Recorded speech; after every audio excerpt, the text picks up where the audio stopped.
in these businesses and helping grow sales, and you obviously observed that they had some real issues and problems. Maybe let's Yep. dive into that a little bit. So, what are some of the top problems that they had in terms of their sales procedures, processes, frameworks?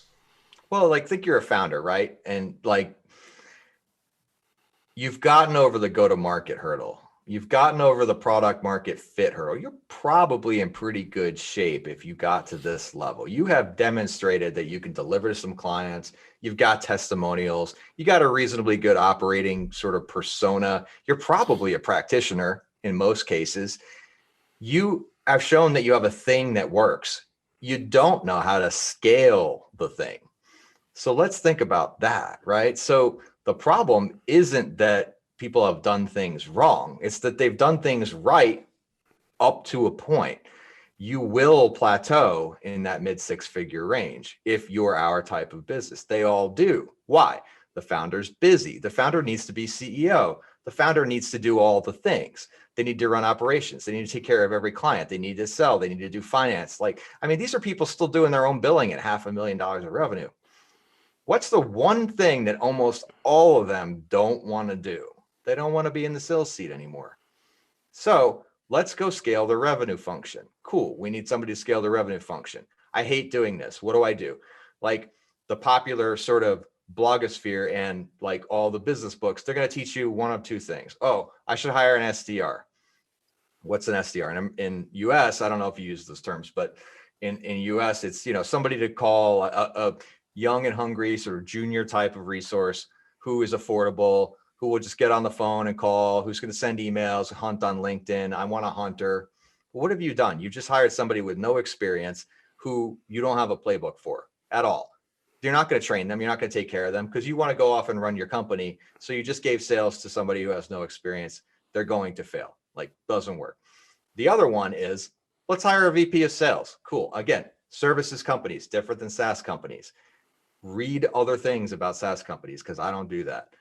So the metrics are different. But at this point, a services company does not make enough money to hire a VP of sales at about that 500,000 mark because you're only making gross margin somewhere between 25 and 50%. You can't afford the below the line cost of that VP of sales, who's going to demand from you $250,000, $300,000 fully loaded.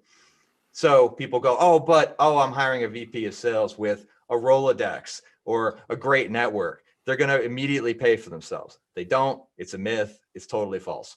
Been there, done that, bought the t-shirt, washed my car with it. You can't do it. It's not a thing. Don't try. Okay.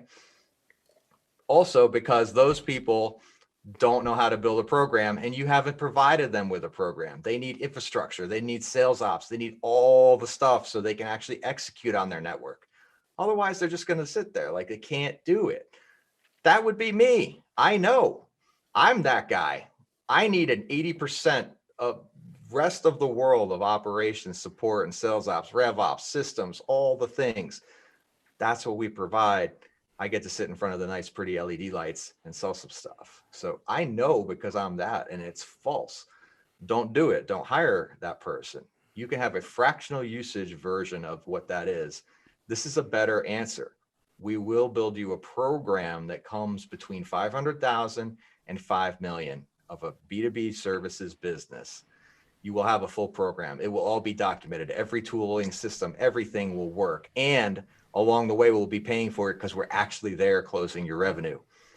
At that top of the funnel, or top of that range, I don't know what's going to happen. We actually haven't hit that with clients yet. We're 2, 3, 4 million, so there's a reasonable chance that you should just tell us to help you hire your VP of sales and team and take a hike. That's okay. Because what is going to scale you in that next 10x from 5 to 50 million, God bless, if you get there, it might not be us. We just know what we do. And that's that one little zone we work in, that 110x, add 10. People always kind of joke and like, why don't you add 2? The reason is that I don't know what to do. I left my other places at 5 million. I don't know. Maybe we can do that. Maybe it scales. Maybe we'll figure it out if we're smart. But if we got you to 5 million from 500,000, wouldn't that be the jam? That's what you want, right? Yep. So again, niche. That's Yeah, it. You know, we're just passionate about one tiny thing.